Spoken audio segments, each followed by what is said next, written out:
Alors, merci d'être venu à ma soutenance de thèse qui, qui conclut les 3 ans de recherche à l'IRT Bicom, donc ici même, avec comme côté académique l'INSA Rennes.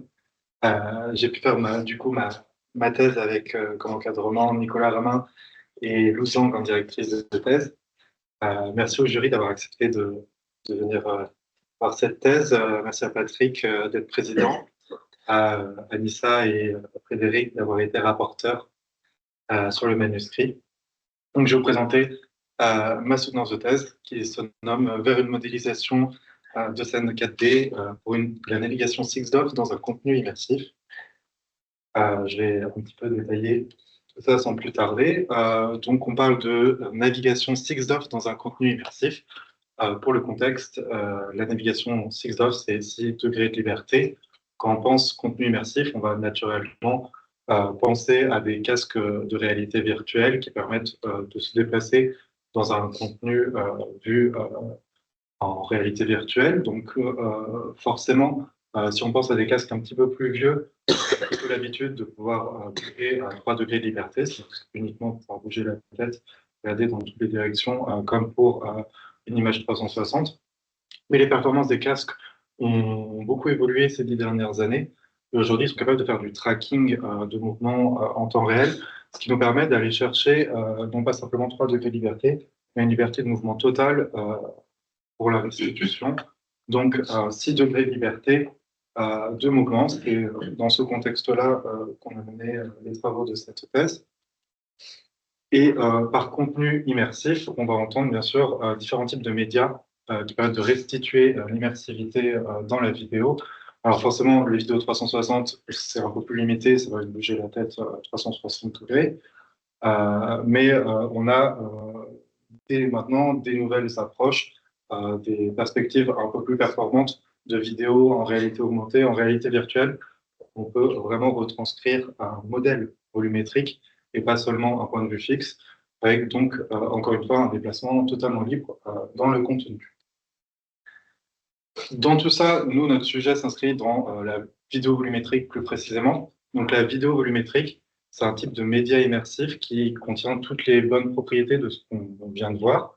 On va vouloir un contenu qui soit non seulement réaliste au moment de la restitution, mais également issu de captations réelles, un peu comme une caméra fisheye qui filme une scène en vue 360 ou dans la télé 3D quand on filme avec des paires de caméras stéréo pour rendre la profondeur. Mais également, on va vouloir la liberté de mouvement dans la vidéo volumétrique avec toute la restitution de profondeur qui va bien au niveau de la qualité de la restitution. Donc là, là-bas, on voit typiquement un rendu d'une voiture et en fait une reconstruction volumétrique basée sur la méthode Neuf qui a tous les critères du réalisme qui nous permettent de voir ça comme si c'était une prise de vue réelle. On voit les reflets, la parallaxe de mouvement, comme si on y était. C'est donc ça une vidéo volumétrique réaliste. Alors, la vidéo volumétrique, c'est bien sûr des applications. On va tout de suite penser aujourd'hui à des applications dans la télé, parce que aux derniers Jeux Olympiques, on a pu voir des premiers aperçus de la vidéo volumétrique à très grande échelle lors du broadcast des Jeux Olympiques, où ils ont utilisé ces technologies-là pour faire des ralentis figés des différentes performances. Donc là, il y a le VTT et le skate. En fait, il y a des caméras qui filment la scène et à tout moment, en post-production, ils peuvent venir générer ces rendus synthétiques de séquences volumétriques. Alors là, bien sûr, c'est de l'imagerie, c'est fixe. Comme perspective d'application de la vidéo volumétrique un peu plus avancée, il y a les travaux menés à Bicom. Donc là, un exemple de navigation libre dans un contenu d'entraînement à une séquence immersive. On voit Baptiste, qui était stagiaire dans notre équipe, qui se déplace dans la scène avec son casque, et le casque lui restitue les points de vue desquels il se déplace de la séquence, comme s'il y était. Alors, la vidéo volumétrique, c'est du coup une chaîne de production et de restitution de vidéo volumétrique. Il faut pouvoir la produire. Pour la produire, on va partir de séquences multivues capturées par des caméras synchronisées. on filme une scène depuis plusieurs points de vue avec des caméras, on récupère du coup des vidéos synchronisées et on va les calibrer, c'est-à-dire on va chercher à positionner chaque caméra les unes par rapport aux autres pour avoir la relation entre les vues, les pixels vus par chaque caméra. Et ce sur quoi on va travailler en fait pour faire la reconstruction volumétrique et la suite, ça va être des données multivues calibrées, donc les images synchronisées, mais également les positions, les orientations de chaque caméra liées aux images, avec les paramètres liés aux caméras. Et à partir de là, le but c'est de faire une reconstruction d'un modèle volumétrique à partir de ces données. Une fois que ce modèle volumétrique est reconstruit, on a notre modèle de scène en 4D, à partir duquel on va pouvoir faire du rendu du point de vue désiré par l'utilisateur. Alors, dans cette présentation, on va partir du principe que la calibration est déjà faite. On ne va pas parler de ça dans cette soutenance. Donc, on part de vues qui sont déjà calibrées et on va parler de contribution sur les étapes de reconstruction de la vidéo volumétrique. Plus précisément, le contexte de cette soutenance, ça part du principe donc qu'il y a des captures de vidéos multivues. Il y a d'autres façons de capturer ça. Nous, on part vraiment du principe que dans toutes nos séquences, c'est des caméras synchronisées qui filment la scène. On part du principe que la calibration est déjà faite a priori avant qu'on arrive aux étapes de reconstruction volumétrique. Et on parlera de reconstruction volumétrique à partir des technologies par champ de radiance. Il y a bien sûr d'autres façons de reconstruire des scènes. Les méthodes par champ de radiance ont des propriétés de réalisme très intéressantes, c'est pourquoi on va se concentrer dessus. Et enfin, on va venir analyser les résultats de ces représentations volumétriques en parlant uniquement d'évaluation de la qualité des rendus. Il y a tout un autre point de la recherche qui est très intéressant, qui est abordé en ce moment même dans le projet par Nicolas, qui est la qualité d'expérience de l'utilisation de ces méthodes volumétriques. Et si on va vraiment parler de qualité des rendus. Voilà, donc ça, on a un peu établi le contexte de cette thèse. Maintenant, on va parler de l'état de l'art des méthodes champ de radiance. Alors, le papier vraiment qui a beaucoup popularisé les champs de radiance ces dernières années, ça va être NERF, qui a été introduit en 2020, qui est un papier qui a fait beaucoup de bruit, qui a justement justifié le sujet de cette thèse. L'idée était d'appliquer cette méthode pour des reconstructions 4D 6DoF. Mais pendant la thèse, il y a eu tout un tas d'autres contributions majeures de l'état de l'art. Alors, ici, je vais parler de Planoxel, Instant Nerf, 3DGS et Space and Motion, qui sont vraiment des publications très importantes qui ont remis en perspective totalement le sujet de la thèse et qui ont une importance très importante dans le reste des travaux qui ont été faits. Je vais vous parler de ces méthodes-là, de leur fonctionnement et de leur importance. Pour commencer, NERF, c'est donc une méthode de reconstruction champ de radiance, et ça part d'une idée très efficace, c'est d'essayer de faire du raycasting pour rendre la scène. Donc là, j'ai parlé de comment on fait le rendu, après je parlerai de la reconstruction.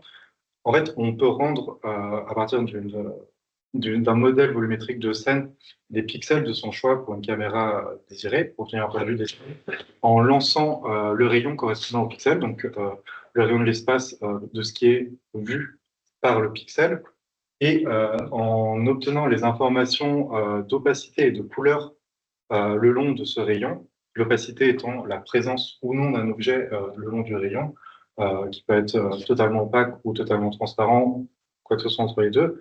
On obtient donc des valeurs d'opacité et de couleur le long du rayon, et en intégrant ces valeurs-là par la méthode classique de raycasting, on obtient une couleur prédite. Le raycasting, c'est très efficace, c'est utilisé beaucoup dans les méthodes de rendu de modèles de synthèse réalistes, de jeux vidéo. Donc, c'est des méthodes qui permettent d'obtenir un réalisme très élevé. Et tout ce qu'il faut pour l'obtenir, c'est donc ce modèle de scène volumétrique, ce modèle de scène qui nous donne pour chaque point de la scène des opacités et des couleurs. Et donc, c'est ce modèle de scène-là qu'on va essayer de reconstruire, notre modèle volumétrique. Et on va le reconstruire avec un apprentissage IA. Donc, on a nos paramètres de scène ici en rouge, qui vont, à partir d'échantillons, pouvoir nous donner des opacités et des couleurs. Et ce qu'on va faire pour entraîner ces paramètres de modèle, c'est qu'on va itérativement chercher à prédire les images correspondant à des vues de référence. On va utiliser notre modèle volumétrique pour prédire les images correspondant à chacun des pixels de ces images de référence. On obtient donc des vues prédites que l'on peut comparer à nos vues de référence, notre vérité terrain, ce qui nous donne une différence entre la prédiction de notre modèle volumétrique et la référence existante. Cette différence est une erreur de notre modèle, ce qui permet d'optimiser nos paramètres de fonction et itérativement obtenir un modèle volumétrique qui correspond le mieux possible aux images de référence. Alors ça part d'une condition de départ importante, c'est qu'on ait suffisamment d'images en entrée de référence qui couvrent suffisamment de données dans la scène pour que la généralisation du modèle se fasse bien et que la prédiction de nouvelles vues qui ne sont pas connues comme des vues de référence correspondent réellement à la géométrie et à l'apparence de notre scène sous-jacente. Les modèles par champ de radiance, c'est très puissant et c'est vraiment c'est aussi populaire parce que ça a de bonnes propriétés de généralisation. On entraîne un modèle volumétrique de la scène, on entraîne quelque chose qui est adaptable à la synthèse de vue, certes, mais également beaucoup d'autres applications très intéressantes. Ici, on voit de la reconstruction volumétrique à partir de champ de radiance à grande échelle avec BlockNerf. On voit également avec Nerf in the Wild de la reconstruction de scènes volumétriques avec paramètres de scène, donc des paramètres d'environnement qui sont entraînés conjointement, qui nous permettent de régler la luminosité, l'apparence de la météo. Il y a également des possibilités de reconstruction de scènes volumétriques avec cette fois-ci des ancrages de paramètres de caméra, ce qui nous permet de faire des effets lumineux avec la focale, avec la profondeur de champ, l'HDR, intéressant. Donc ici, exemple avec Nerf in the Dark. Et enfin, on peut appliquer également des méthodes de vidéo avec application de style, avec ici Artistic Gradient Fields, qui nous permettent du coup de rendre des scènes dans un style particulier. Donc tout ça explique pourquoi Nerf est aussi populaire et aussi intéressant. Par contre, la méthode introduite de Nerf a un gros défaut au moment de cette application, c'est que c'est une méthode qui est très lente. Alors ici, je vous ai représenté les méthodes dans leur contexte de temps qu'il faut de calcul pour obtenir un rendu et une reconstruction. Donc sur l'axe X, on voit le temps de reconstruction, le temps qu'il nous faut pour reconstruire un modèle 3D. Et sur l'axe des Y, on voit le temps qu'il faut pour reconstruire une frame. Donc en fait, l'objectif sur l'axe des X, c'est de reconstruire un modèle volumétrique dans un temps raisonnable. Ici, on a mis l'objectif à titre indicatif de reconstruire 60 frames par jour.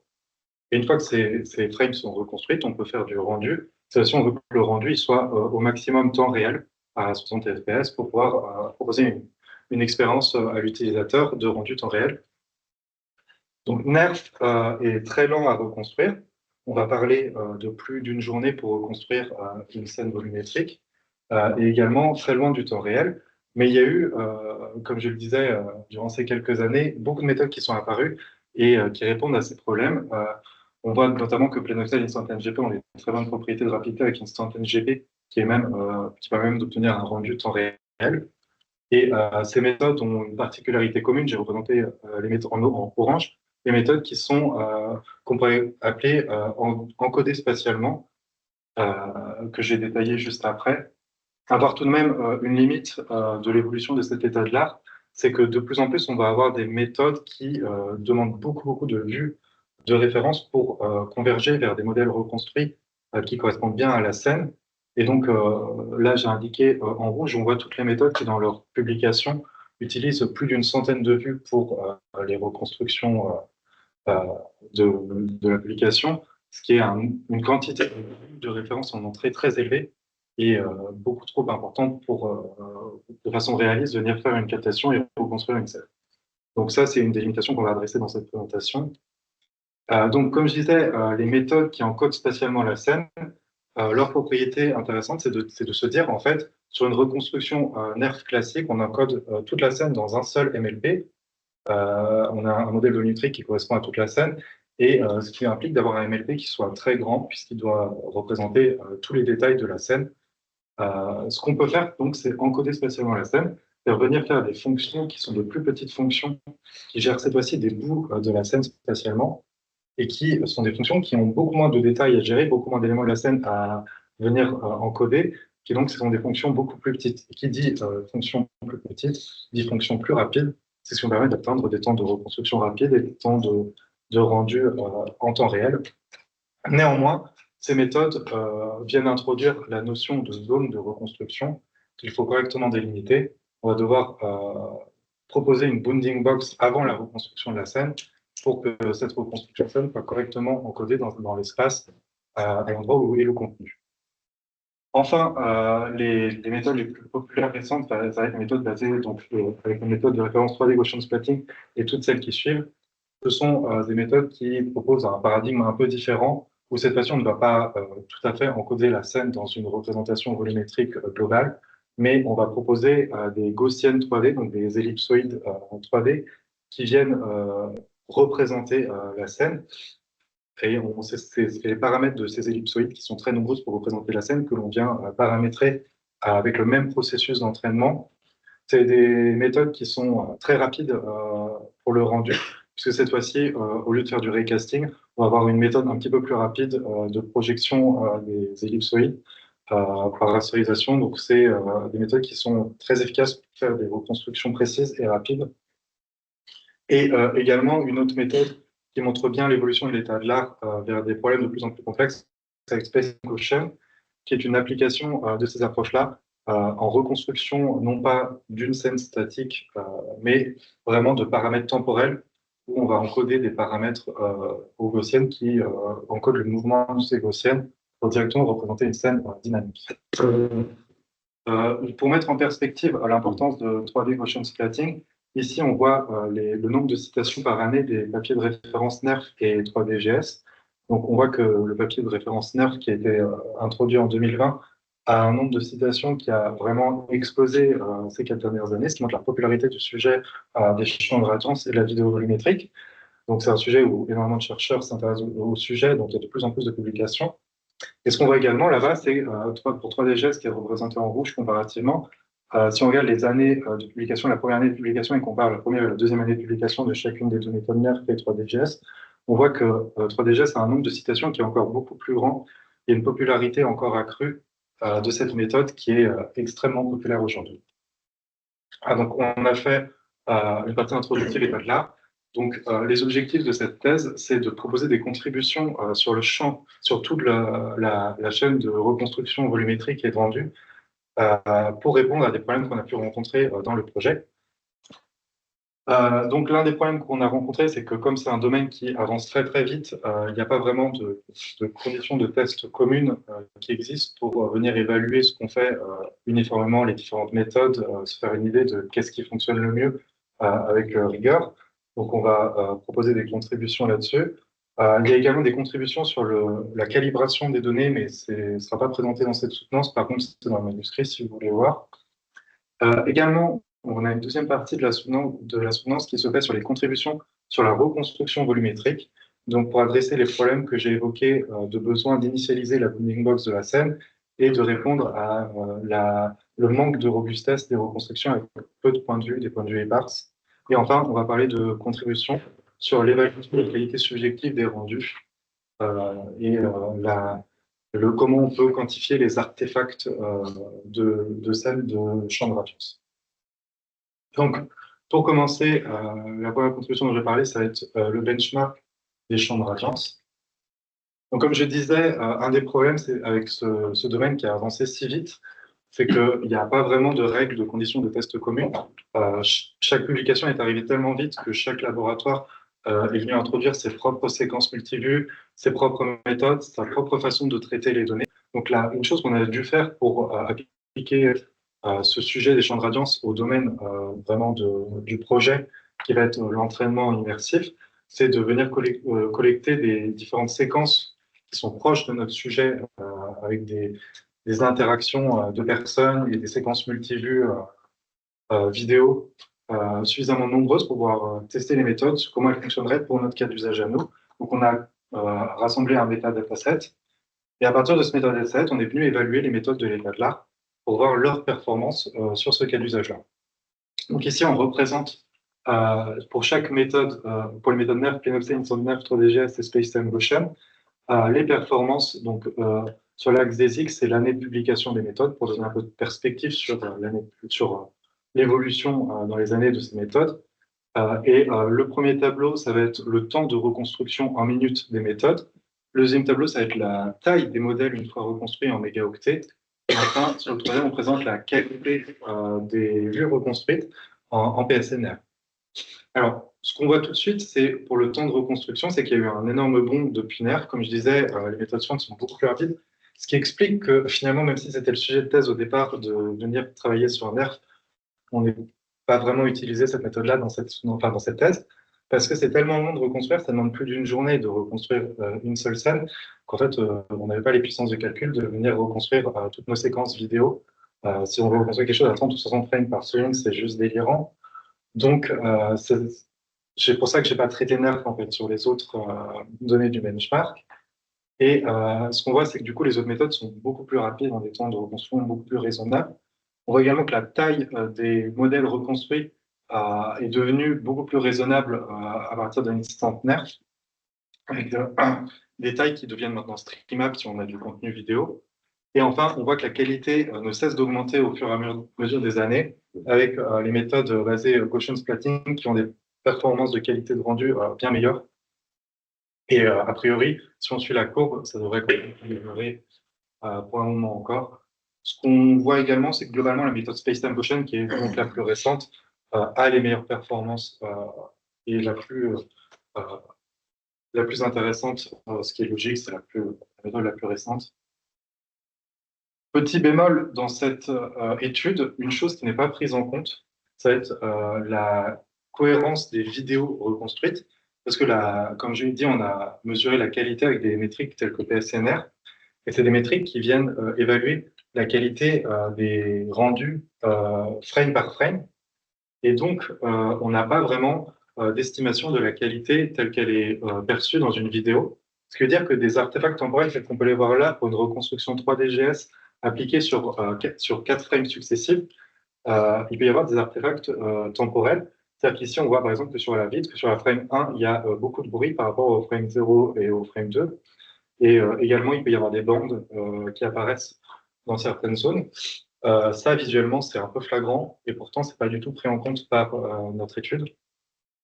Là où d'autres méthodes, comme Space-Time Gaussian, qui va être une reconstruction dynamique de la scène, donc les frames sont reconstruits conjointement, va proposer un rendu beaucoup plus stable. Il nous faut donc une méthode pour évaluer l'impact de ces artefacts. Ce sera traité dans la suite de la présentation.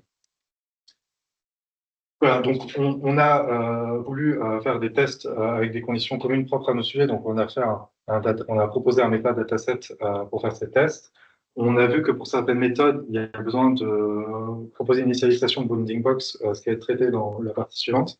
Et enfin, on a vu les enjeux de l'évaluation de la qualité subjective pour mieux voir certains défauts qui sont propres aux reconstructions par champ de radiance.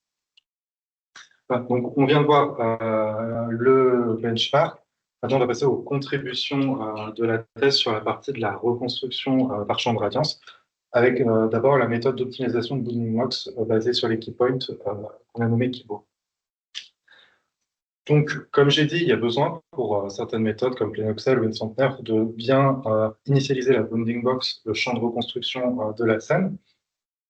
Classiquement, dans l'état de l'art, dans les papiers correspondants, c'est fait en venant prédire une zone de reconstruction qui correspondrait au champ de vision des caméras. Grossièrement, on a une bounding box qui englobe toutes les caméras présentes et la zone qui est vue par ces caméras. Ce qui veut dire que dans ce cas de figure, on va avoir toutes les caméras qui entourent un peu la construction de Lego. Et ce qui va être utilisé comme zone de reconstruction, ça va être la zone qui entoure les caméras elles-mêmes. C'est un problème parce que ce n'est pas corrélé correctement au contenu de la scène, mais uniquement corrélé aux caméras. Donc, il peut y avoir beaucoup de cas de figure où on a une zoning box qui n'est pas du tout cohérente par rapport au contenu que l'on souhaite reconstruire. C'est pour ça qu'on a proposé l'approche Kibo, qui consiste non pas à prédire le volume de reconstruction de la scène à partir des caméras, mais à partir du contenu lui-même. Lors de l'étape de calibration, on obtient les paramètres de caméra, mais également un point cloud éparse de la scène. Et on utilise ce point cloud de la scène directement pour prédire quelle serait la zone de reconstruction, où est le contenu dans la scène, et ajuster une bounding box à partir de là. Pour ce faire, on a dû filtrer les points, les erreurs qui appartiennent au point cloud de la scène. Donc on élimine tous les points qui sont vraiment trop trop éloignées, qui ont des positions qui sont trop éloignées de la scène ou qui sont vues par trop peu de caméras. Une fois qu'on a filtré ces points, on vient ajuster la bounding box au point cloud restant afin d'obtenir une bounding box qui correspond au mieux à la scène. Alors voilà des exemples de rendus. À gauche, on voit des exemples de rendus en appliquant notre calibration de scène Kibo. Et à droite, on voit des exemples de rendus à partir de la méthode, de l'approche de l'état de l'art par point de vue des caméras. Donc, les méthodes sont reconstruites méthode, euh, avec la même méthode PlenOpsel, seulement l'initialisation de la bounding box est différente. Ce qu'on peut voir, c'est que globalement, la scène est mieux centrée avec notre approche, ce qui résulte en deux conséquences. Pour la séquence des escrimeurs, par exemple, il y a moins de points flottants, il y a moins d'incertitude, moins d'ambiguïté sur la reconstruction avec Kibo, vu que la zone est mieux centrée autour du contenu réel. Et pour l'exemple du bas, le problème avec la reconstruction par champ de vision des caméras, c'est que les objets du fond, alors là, les poubelles qui sont au fond, ne sont pas correctement incluses dans le champ de reconstruction de la scène et donc ne sont pas reconstruites au bon endroit. Quand on applique Kibo, on obtient un fond de scène qui fait bien partie de la zone de reconstruction et qui est donc correctement reconstruit euh, par la méthode PlenOpsel.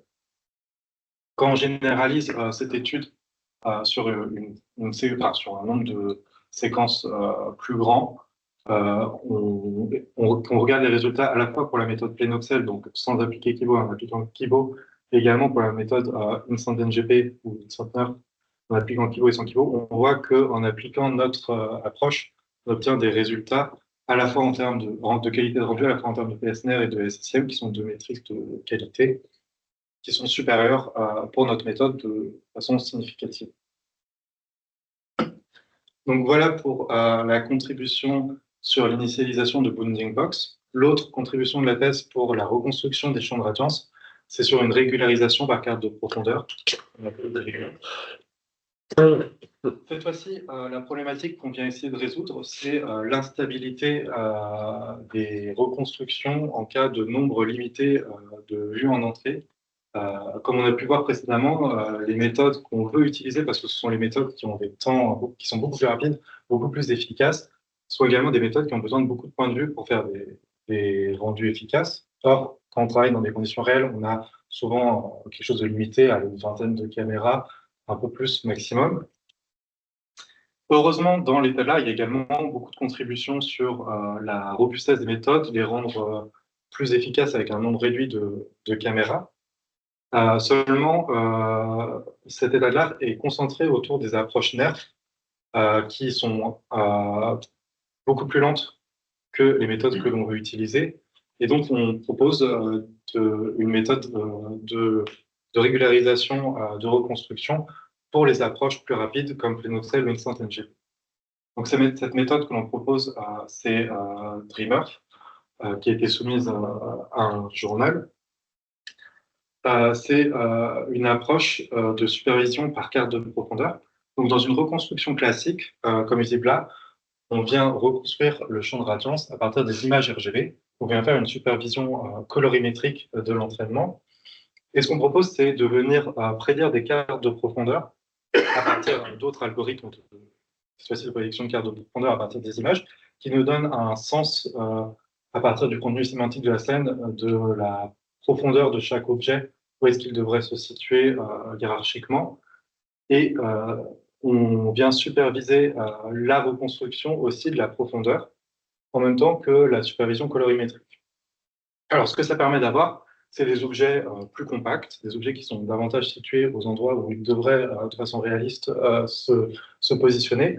Néanmoins, le problème, c'est que ces cartes de profondeur que l'on vient prédire, elles peuvent avoir des erreurs, puisque ce sont des cartes de profondeur estimées. Et si on vient contraindre une reconstruction à s'appliquer à ces cartes de profondeur, le risque, c'est d'avoir tout un tas d'erreurs au moment de la reconstruction. Comme là, on peut voir sur le bord une bande blanche lors de la reconstruction. Et pour cela, on vient également calculer une incertitude liée à chaque point des cartes de profondeur.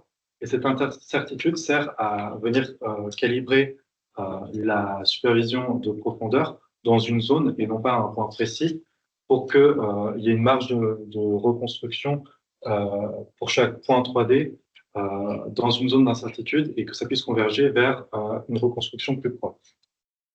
Pour obtenir ces cartes de profondeur, donc ce qu'on a appliqué, c'est des algorithmes de stéréo matching. On prend deux images proches et on vient utiliser du deep learning pour produire des cartes de profondeur correspondantes. Et à partir de là, on propose, pour calculer l'incertitude, de faire une projection des points de chaque carte de profondeur sur les autres cartes de profondeur. Donc un point d'une carte de profondeur correspond à un point 3D que l'on peut donc projeter sur chacune des autres images. En projetant ce point 3D sur chacune des autres cartes de profondeur, on obtient une différence entre la position du point 3D vue par la carte de profondeur de référence et sa position dans l'autre carte de profondeur, donc une erreur.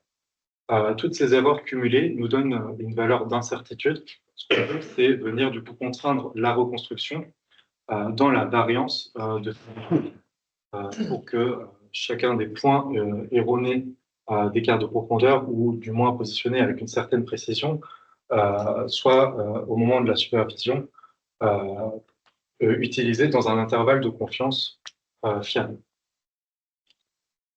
Pour appliquer ça lors de la reconstruction, on fait exactement la même manœuvre que lors d'une reconstruction classique. Donc, comme j'ai présenté précédemment, pour venir entraîner les champs de radiance, on vient comparer les couleurs prédites des couleurs de référence et d'image pour obtenir un loss de reconstruction. Et ce qu'on va faire, c'est pareil avec les cartes de profondeur et les cartes de variance de profondeur. On vient prédire la profondeur de la scène, donc ici en violet. On fait notre lancer de rayon, on prédit une profondeur et on la compare avec la profondeur de la carte de profondeur de référence en rouge. Donc, ce qui nous permet d'obtenir un loss de profondeur. Et on vient pondérer ça avec notre variance. Donc, ce que l'on contraint, c'est la profondeur prédite au fur et à mesure des reconstructions d'appartenir à l'intervalle de confiance autour de la carte de profondeur de référence. En utilisant ces losses conjointement, on peut obtenir une reconstruction qui à la fois converge vers les images de référence et vers des profondeurs réalistes pour les différents objets. Alors, quand on applique du coup Dreamer, donc la régularisation de profondeur, on obtient le résultat à gauche, comparé aux mêmes reconstructions des scènes avec la méthode Instant NGP à droite, sans régularisation de profondeur Dreamer. Donc, ce qu'on observe, c'est que il y a des artefacts dans les images de référence, des points flottants dans la scène du haut, qui sont incorrectement reconstruits quand on utilise uniquement les images, et qui vont être davantage contraints en utilisant Dreamer, même s'il en reste, il y en a moins au moment du rendu. Et pour la scène du bas, il va y avoir des zones à forte incertitude, comme le miroir, qui vont être davantage contraintes au moment d'appliquer la régularisation par carte de profondeur, qui permet, pour ces zones à forte incertitude, lors du rendu, parce qu'il y a beaucoup d'effets lumineux, de contraindre une géométrie qui correspond davantage à une géométrie compacte. Donc on a ici aussi appliqué ça sur le corpus de données, le méthode dataset. On vient comparer les reconstructions de référence sans régularisation de profondeur, avec des reconstructions avec uniquement les cartes de profondeur, mais pas de variance. On vient contraindre sur les cartes de profondeur directement. Et enfin, notre méthode complète avec intervalle d'incertitude. Et ce qu'on voit, c'est que notre méthode permet d'améliorer les reconstructions à la fois sur la méthode Planoxel et sur la méthode Instant Nerf, d'obtenir des meilleurs rendus, à la fois pour les métriques PSNR, SSIM et LPIPS. Voilà, donc on a vu les contributions pour la reconstruction par champ de radiance. Maintenant, on va voir une contribution sur l'évaluation subjective des reconstructions par champ de radiance. Donc, ce qu'on a pu voir plus tôt, c'est que la question de l'évaluation subjective est importante. Il y a tout un tas de types d'artefacts qui peuvent être très gênants au moment de regarder des rendus par champ de radiance, qu'il faut pouvoir estimer. Et il y a tout un tas de types d'artefacts, par exemple les artefacts temporels, qui ne sont pas pris en compte par les méthodes classiques utilisées pour évaluer la qualité objectivement des méthodes champ de radiance. Donc, on a proposé une étude subjective, une évaluation subjective de différentes méthodes de l'état de l'art, qui est une contribution en cours pour un article de journal, où on évalue en fait différentes méthodes à partir de notre dataset. On vient rendre plusieurs types de séquences. Ces séquences sont pré-rendues. Les utilisateurs n'en naviguent pas librement, mais voient des séquences pré-rendues, les évaluent selon une méthodologie, la méthodologie SAMVIC. Donc, la particularité de notre étude, c'est qu'on ne vient pas seulement évaluer un seul rendu pour chaque scène, on va faire deux types d'évaluation.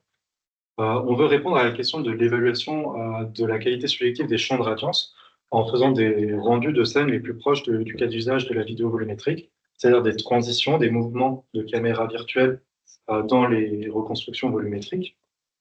Donc, c'est le premier test, ça va être des rendus dont on ne connaît pas la vérité terrain, on n'a pas ces références-là, mais on les fait évaluer par les utilisateurs. Et le deuxième test qu'on fait, parce qu'on veut quand même pouvoir, on a bien avoir une référence de ce que l'on prédit, pour pouvoir faire comparer aux utilisateurs la référence et le contenu produit, qui nous permettrait de faire une étude également sur les métriques objectives qui comparent les références au rendu. Et donc, on fait un deuxième test où cette fois-ci, on ne fait pas de mouvement lors du rendu.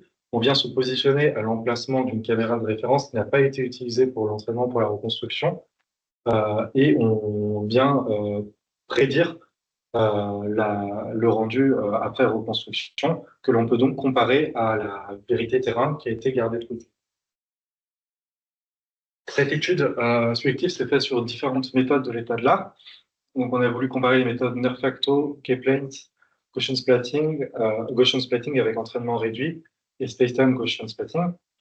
Et cette étude nous permet déjà de comparer sur des séquences multivues vidéo des méthodes basées NeRF et des méthodes basées Gaussian splatting, qui est une étude qu'on n'a pas vu faite pour l'instant, et également de comparer des méthodes qui ont des reconstructions de scènes frame par frame, donc des méthodes qu'on va qualifier de statiques, et des méthodes dynamiques qui prennent l'ensemble des frames multivues vidéo pour une reconstruction conjointe. Et donc, ces méthodes-là qui sont dynamiques sont K-Planes et Spacetime Gaussian splatting. Et enfin, on compare, comme je l'ai dit, la méthode Gaussian splatting avec une version Gaussian splatting avec entraînement réduit, ce qui est une étude. Oui, je pense. Je m'excuse. Oui, je pense. Bon, tu penseras peut-être à me remettre après. Et l'entraînement complet à des approches Gaussian splatting demande beaucoup plus de temps qu'un entraînement réduit. Or, dans nos observations, on a vu que ça semblait pas si évident que ça donne toujours des meilleurs résultats. Donc l'étude s'est faite avec, encore une fois, la méthodologie SAMVIC. Donc on a fait passer 34 participants. Alors bon, à la fin, il en reste 29 parce qu'on a éliminé 5 outliers selon la norme, avec une étude statistique des résultats. Et donc on a fait les tests dans une salle de tests aux normes qui est dans le laboratoire de l'INSA. Et on a fait voir toutes les vidéos des rendus pour une même séquence à l'utilisateur, qui peut venir regarder les vidéos une à une dans l'ordre qu'il veut, autant de fois qu'il le veut, pour mettre une note de 0 à 100 à chaque séquence, qui va donc d'une qualité très faible à excellente.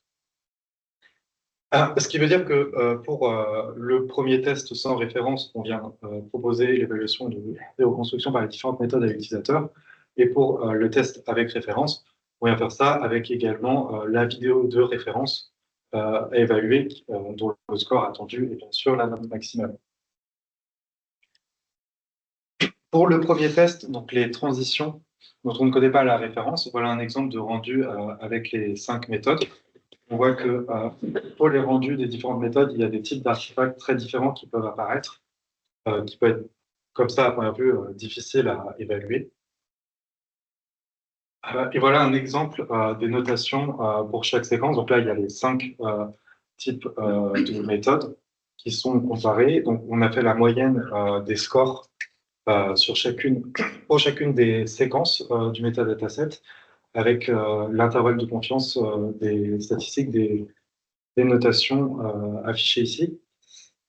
Alors, là, c'est l'exemple sur 3 séquences. Il y en a 14 dans l'ensemble du dataset. La première chose qu'on voit, c'est que les résultats dépendent grandement de la séquence. On voit que les notes diffèrent grandement selon le type de contenu. Les méthodes qu'on utilise aujourd'hui ne sont pas forcément adaptées à tous les types de séquences. L'autre chose qu'on voit, c'est que les méthodes, donc les deux méthodes à droite, Gaussian splatting et spacetime Gaussian, globalement, ont des meilleures notes que les autres méthodes basées NERF, mais ce n'est pas systématique. Et ce que l'on voit également, c'est que pour l'entraînement Gaussian splatting, donc au milieu, et l'entraînement Gaussian splatting avec moins de durée d'itération, on observe une performance légèrement meilleure globalement pour la méthode Gaussian splatting entraînement réduit, ce qui est contre-intuitif. On donne moins de temps pour optimiser le modèle, ce qui est une indication que en fait, nos critères pour optimiser nos modèles dans nos reconstructions ne sont pas bons. On ne s'arrête pas assez tôt dans la reconstruction, on fait un peu d'overfitting quand on reconstruit une scène par Gaussian splatting. Et enfin, on voit également que les méthodes dynamiques, donc Kepler la deuxième et spacetime Gaussian la dernière, ne sont pas tout le temps meilleurs selon le type de contenu de scène. Et puis il y avoir des types de scènes qui donnent des moins bons résultats que les autres méthodes. On a également du coup fait le test avec les vérités terrain. Donc c'est le test de reconstruction, cette fois-ci statique, avec la vérité terrain qui est connue ici en bas à droite. Et ce que l'on a fait à partir de ce test-là, c'est qu'on a pu aller vérifier est-ce que les deux types de tests qu'on a fait, donc les tests sans vérité terrain, mais qui correspondent davantage à l'application que l'on veut, donc des vidéos qui se déplacent dans la scène vraiment, et puis les vidéos statiques, mais dont on connaît la référence, est-ce que globalement les notations que font les utilisateurs, les observateurs pour ces deux types de séquences différentes convergent vers le même type de résultat? Et donc, est-ce que ces deux tests sont comparables? Est-ce qu'on a vraiment besoin de faire des transitions pour obtenir une comparaison de la qualité subjective des méthodes? Donc là, ce qu'on voit encore une fois, c'est des exemples pour deux séquences, des notes données, pour une même séquence, mais avec le test en transition et le test sans transition. Donc là, les notes données, on voit qu'elles correspondent à peu près à la même, aux mêmes méthodes qui sont évaluées avec la même qualité, avec des notations un peu différentes. Et quand on vient étudier donc, la corrélation pour chaque séquence entre les notes du test en transition et du test statique, ce que l'on observe, c'est cette courbe-là, donc les séquences en bas et la corrélation en haut, et la corrélation sur l'axe Y. Et donc ce qu'on voit, c'est qu'il y a une corrélation quand même très élevée entre les deux tests. Faire un test sur des vues statiques, évaluer la qualité de vues statiques qui ne se dépassent pas, ça paraît être une bonne approximation pour obtenir la qualité des champs de radians, des reconstructions volumétriques elles-mêmes. On peut également, à partir de ces données, venir faire une étude des métriques objectives, puisqu'on connaît la référence, on pourrait comparer l'efficacité de nos métriques objectives à correspondre à un test objectif. Et enfin, on voit également que malgré tout, il peut y avoir des très faibles niveaux de corrélation pour certaines séquences. Ici, la séquence de basket a été notée très différemment entre les transitions et la séquence statique. Alors, pour le coup, sur cette séquence-là, ce qu'on observe quand on les regarde, c'est qu'il y a des artefacts temporels qui sont beaucoup plus flagrants quand la scène est statique que quand elle bouge, pour les méthodes non dynamiques, et que le mouvement rapide de caméra qui est fait sur cette séquence-là, qui est la seule scène où le mouvement est rapide, vient gommer un certain nombre de défauts. Donc, la comparaison n'est pas toujours valide. Voilà, donc après avoir vu ces trois types de contributions, j'ai maintenant apporté une conclusion à cette présentation. Donc, cette thèse a été l'occasion d'apporter des contributions sur toute la chaîne de production de vidéos volumétriques selon les problèmes que l'on a pu rencontrer dans le contexte du projet. On a vu un problème de manque de conditions de test communes, ce qu'on est venu apporter une réponse également avec quelque chose que je n'ai pas présenté ici, l'industrie, qui est un dataset de capture multivue. Et également une méthode de calibration colorimétrique adaptée aux séquences capturées dans ce dataset. On a également vu qu'il y avait besoin de superviser la bounding box, pas de venir faire initialiser une bounding box non supervisée pour les scènes, et ce à quoi on a répondu avec la méthode Kibo, et également de répondre au problème de stabilité en cas de bulle éparse de scène. C'est pourquoi on a apporté la contribution Dreamer. Également, on a proposé un benchmark pour venir évaluer la qualité objective des méthodes par champ de radiance. On a vu la nécessité du test subjectif pour aller plus loin. C'est pourquoi on a proposé une méthodologie et des tests subjectifs. Alors, pour conclure également avec des perspectives, ce qu'on peut voir, c'est que la vidéométrique et les champs de radiance en particulier ont énormément bougé pendant les 3 années de cette thèse.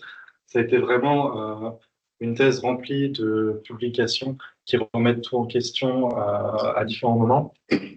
Notamment, InSendNerf et 3DGS ont beaucoup changé la façon dont on faisait les approches qu'on avait sur les champs de radiance et les spéculatifs, ce qui est à la fois intéressant et assez difficile à suivre.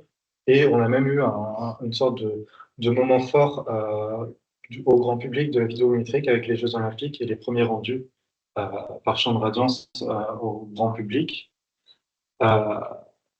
Enfin, on a dans nos travaux des perspectives intéressantes, puisque par exemple, les tests subjectifs pourraient permettre, ce sur quoi on va bientôt travailler, de proposer des métriques objectives davantage adaptées en utilisant les résultats des tests subjectifs pour optimiser ou évaluer des métriques objectives adaptées au champ de radiance. Également, l'une des limitations des approches que l'on a fait ici, Kibo et Dreamer, c'est qu'on fait une initialisation de la bounding box a priori et une initialisation des cartes de profondeur a priori de la reconstruction volumétrique par champ de radiance. Or, ce serait assez intéressant de venir la faire conjointement à la reconstruction volumétrique du champ de radiance. Ce serait plus efficace et ça corrigera un certain nombre d'erreurs de la prédiction initiale. Et pour le futur de la vidéo volumétrique, on voit que c'est un domaine très jeune, qui a bougé très vite, et qui converge peut-être aujourd'hui un petit peu vers les méthodes 3DGS qui semblent s'installer durablement dans le paysage. Peut-être qu'il est temps pour les groupes de standardisation de prendre un peu plus de place et de venir proposer justement une méthodologie commune plus forte et des séquences de tests mieux installées. On voit que pour l'instant, c'est pas très sûr vers quoi quel organisme de standardisation va se faire la place entre JPEG Pleno et MPEG 4 et 7 qui se cherchent à s'arracher le bout du bras pour l'instant.